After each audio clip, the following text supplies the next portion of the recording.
Neil, long time no see. I heard you're actually planning to show up to the reunion, huh? Can you even afford the transportation costs to get there? Huh? Oh, Alice, it's been a while. Wait, what do you mean, oh, Alice? You act all high and mighty like you're someone special. How gross. Look, knowing you, I'm guessing you're only messaging me because you thought it'd be funny that I'm actually going to the reunion for once. But don't get your hopes up thinking something exciting is gonna happen. Well, sure. When the organizer showed me the list of attendees, I was like, wait, seriously? And then just on that note, I thought, why not message him? Oh, so the organizer was one of your old followers, right? Your existence has never been interesting to me, but making it amusing is my specialty. Sounds like a rather wasteful talent in more ways than one. Oh, you're actually answering back? Since when do you think you're in a position to talk to me like that? Position?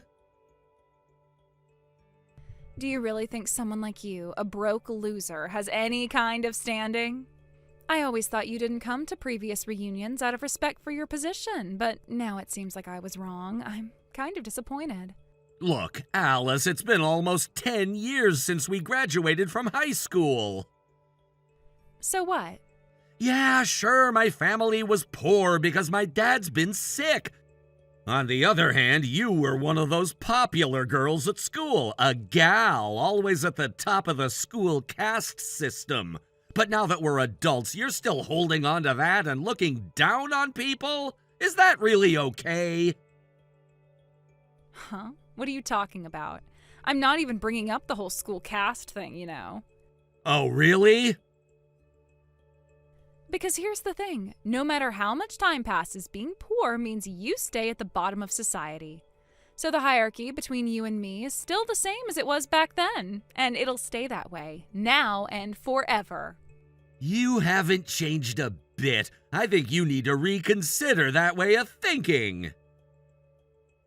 What are you talking about, acting all high and mighty? A broke bottom dweller like you shouldn't be defying me. Sorry, but I'm actually with someone right now. Huh? Excuse me, I have to go. Hey, don't just end the conversation on your own. Hey!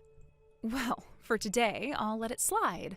But you better remember this when the reunion rolls around. I'll make sure to give your pointless existence some value myself.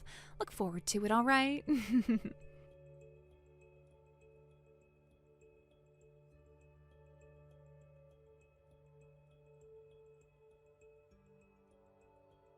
Hey, Neil. Oh, hey, Alice.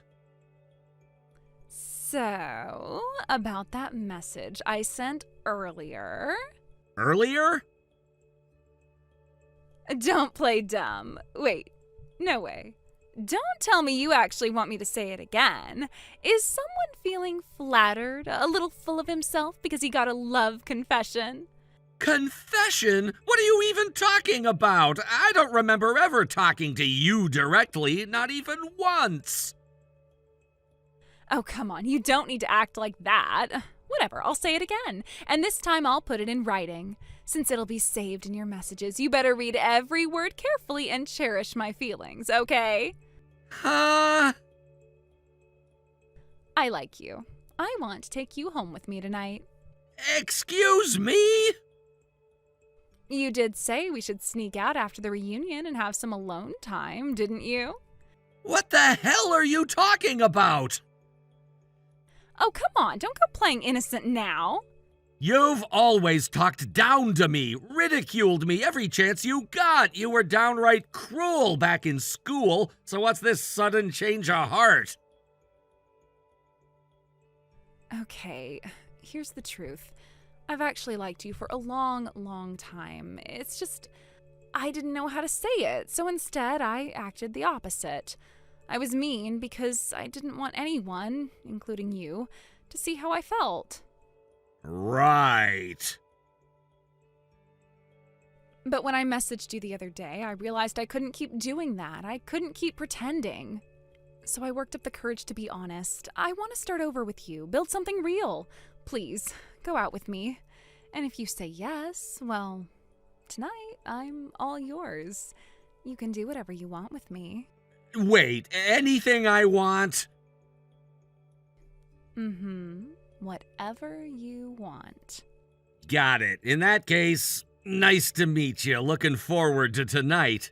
Just kidding. I know it's a lie. You weren't exactly subtle. What?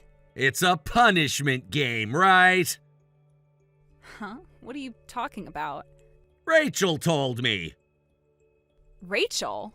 Yeah, on the way to the reunion, she saw you and your little crew at the train station. Apparently you were all playing rock, paper, scissors. She said she heard someone shout, "Loser has to confess to Neil," loud enough for the whole platform to hear. Seriously? Ugh, so Rachel overheard that. Figures. She's always been such a goody two-shoes. Of course she'd run straight to you and tattle. She's not exactly a fan of games like that, especially when they involve dragging someone else into your humiliation. Fine, you got me. Yeah, it was a punishment game. I was the one who came up with it, actually. I didn't think I'd lose, but hey, karma, I guess. So I confessed, half-assed and awkward. Whatever, at least you didn't take it seriously. That would have been worse. I see. Still, though, even knowing it was fake, you can't tell me you weren't a little happy. I mean, when's the last time a girl confessed to you, huh? Actually, I've been confessed to before.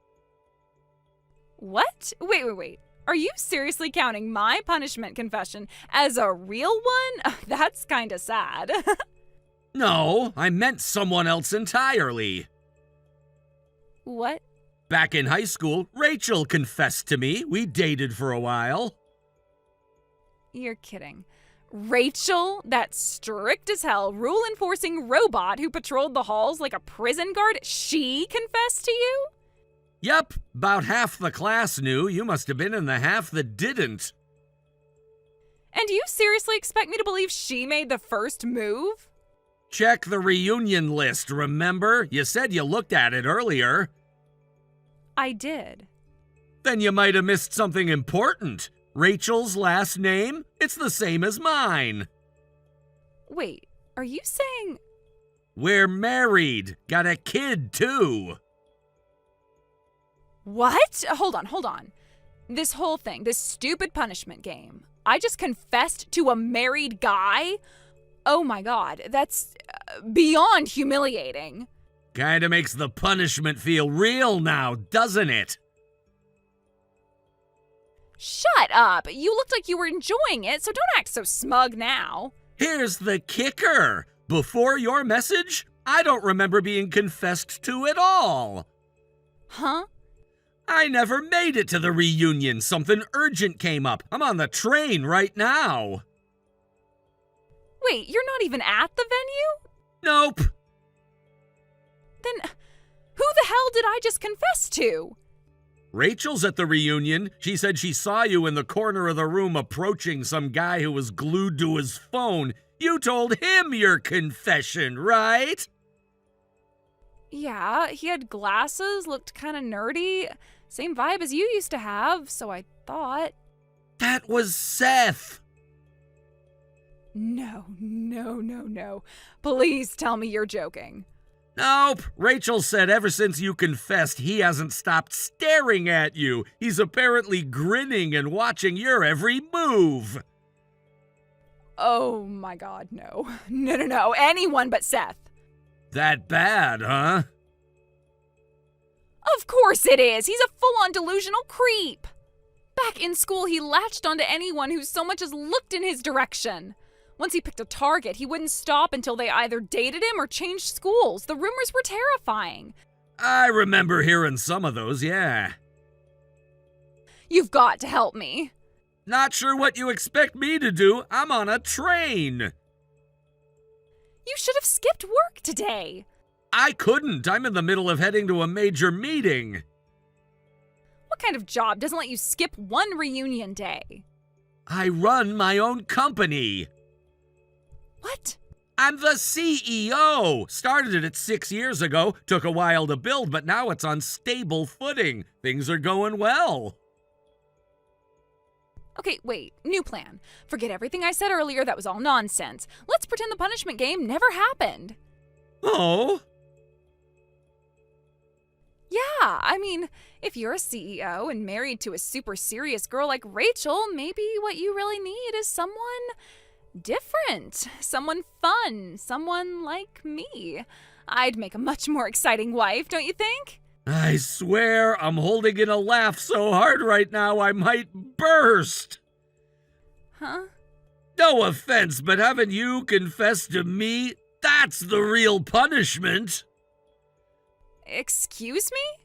I'm serious. This whole thing is hilarious. Like, I'm fighting for my life, trying not to burst out laughing in front of my team. You are such a jerk. Says the girl who came up with a childish punishment game to mess with someone's feelings. Sorry, not buying your act. But Look, I've got to go. We're pulling into the station. Whatever disaster you created with Seth, that's your problem now. Good luck. wait, you're not even going to help me? This has nothing to do with me anymore. No, come on, don't leave me like this. Anyway, gotta run. Bye now.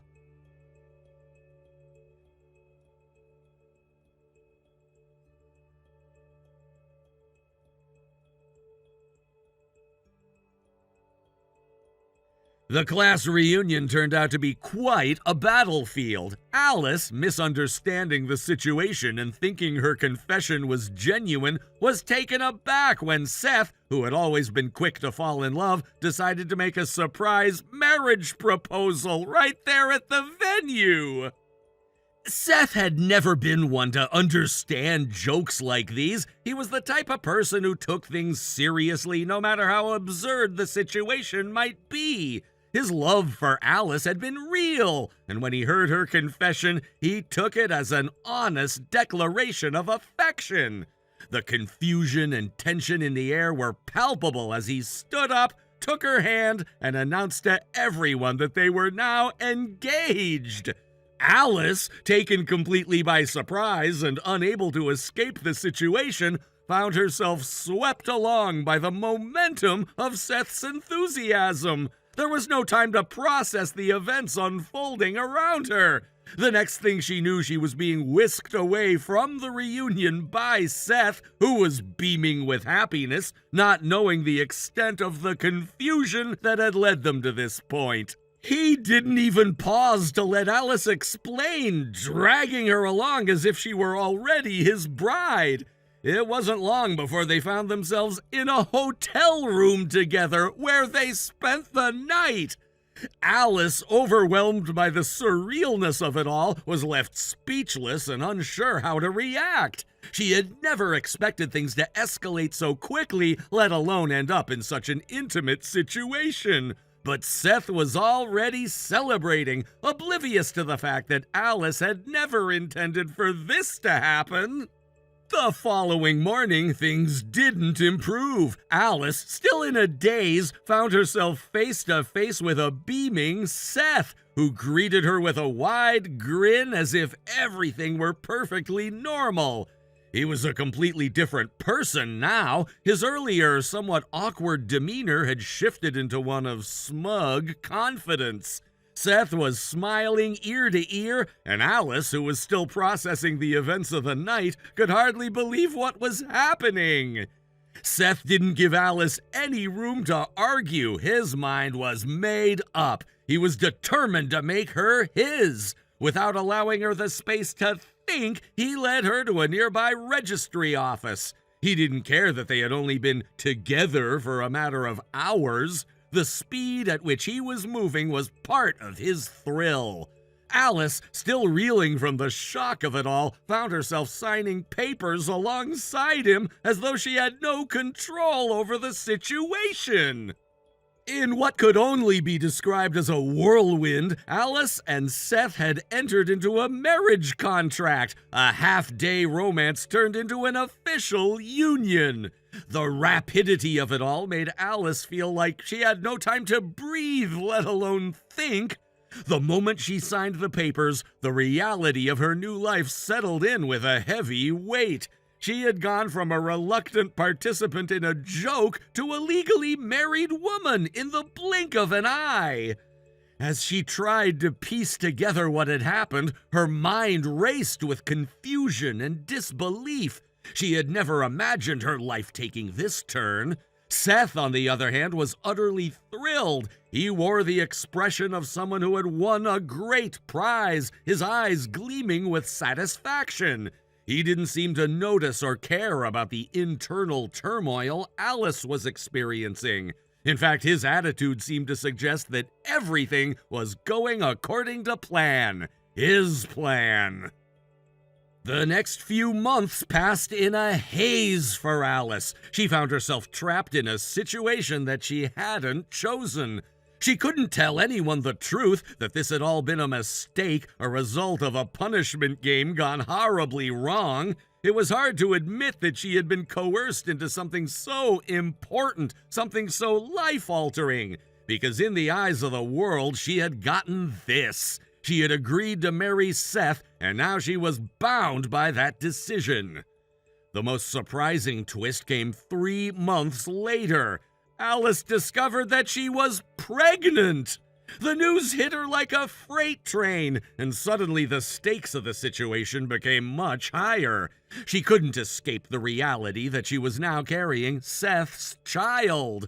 At this point, it was clear that there was no turning back. Seth, thrilled by the idea of becoming a father, was overjoyed. He made plans for the future as if everything were perfectly normal, while Alice struggled to come to terms with the life that had been thrust upon her.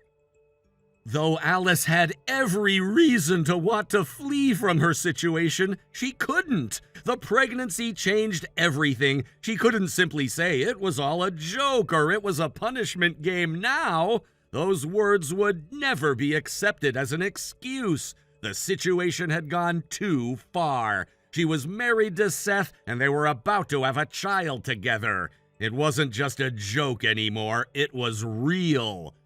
Seth, on the other hand, was blissfully unaware of the turmoil Alice was experiencing. He was a man who thrived on control, and now that he had Alice exactly where he wanted her, he was ready to settle into a life of domestic bliss.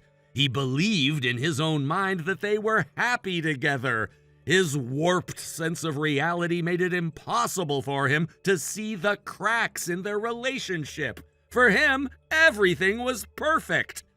But for Alice, things were far from perfect. She was now trapped in a marriage to a man she didn't love, carrying his child, and unable to escape the web of her own making. She had been forced into a life she hadn't chosen, and now she was bound by the consequences. She couldn't just walk away, not with the baby on the way. The thought of raising a child in this environment filled her with dread, but she had no choice but to move forward.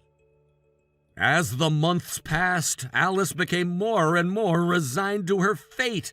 She learned to live with Seth's presence, to tolerate his dominance in their relationship. She had no other option. Her initial resistance faded as she adjusted to the reality of her new life. She had gone from a carefree young woman to a married mother, bound to a man who saw her more as an object of conquest than as a partner. It was a sad reality, but one she had no choice but to accept. By the time their child was born, Alice had come to terms with her new role.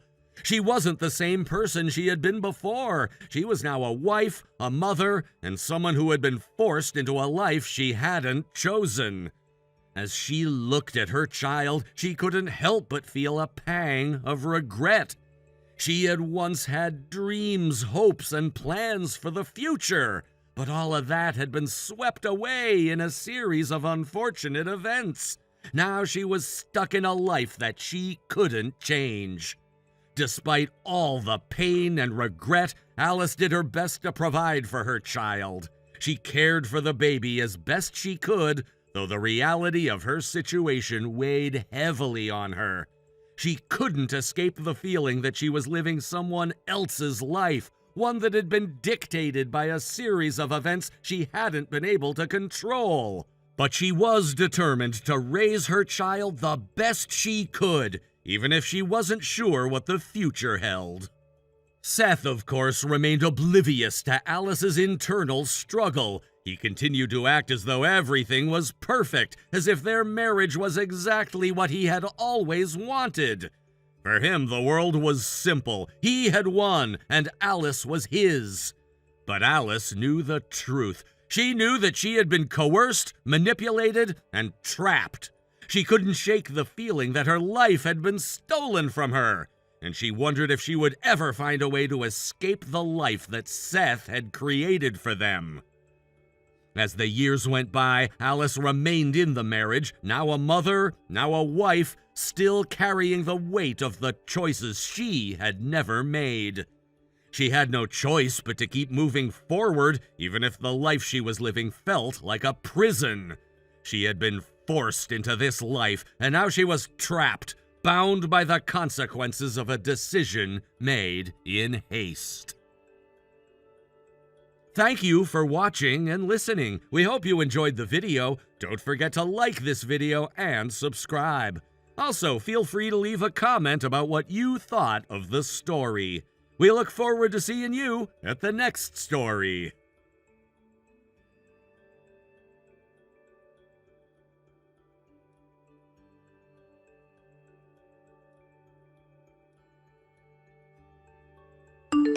Thank you for watching. Please subscribe and hit the like button.